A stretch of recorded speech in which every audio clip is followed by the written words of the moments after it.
So today we're going to be going over Cobra pose and a little bit of upward facing dog, because I get a lot of yoga students coming up to me after class telling me that they feel lower back pain when they do this pose, which is the last thing you should be feeling in these postures.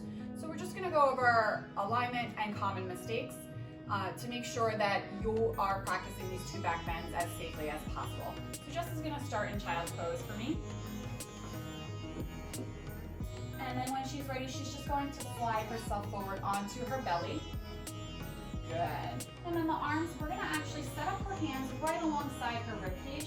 And for right now, she's going to keep her neck neutral, because we're going to break this down all the way from her feet to her upper back before she even lifts up into Cobra. So starting with her feet and her legs, she's going to press down into the tops of her feet. Good. And then she's going to roll her inner thighs upward towards the ceiling, and that's going to help bring her thighs or her femur bones into a neutral position. We want to firm the inner thighs together. So she's going to imagine she's got a yoga block there or even a Pilates ball there, and she'll engage her glutes. Why we want her to be in neutral is that if you externally rotate from the feeders and you engage your glutes too much, that's going to push your pubic bone down into the floor, and that's when a lot of people feel that lower back pressure in these back bends.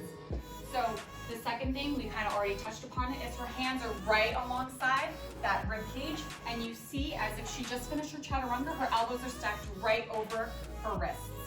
Now, a lot of people talk about how in yoga there is no pulling exercise, but that's a little bit of poppycock. You actually create your own pull. So Jess is going to grip them out with her fingertips, and she's going to pull the chest forward and lift from the upper back, drawing the shoulders away from her ears and thinking about broadening across her collarbones and lifting that sternum up, protecting the neck.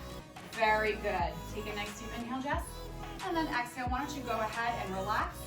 Shake that out a little bit. That's a lot of work, right? A lot of upper back work. So the key here is you should be feeling most of the work coming from your upper back here, not your lower back. If you are feeling it in your lower back, it doesn't matter if the class is progressing past you, back out of it, start over again, and make sure you're hitting those checkpoints from your feet all the way down to your upper body. Now, how upward facing dog changes is that now the thighs and shins come off the floor, but the alignment still stays the same. She's gonna do that checklist starting from her feet all the way up to her glutes, and she's still gonna pull that chest forward to lift her chest up. Good, and she's gonna broaden across the collarbones, drawing the shoulders down. Beautiful job, Jess. Why don't you go ahead and take one more breath.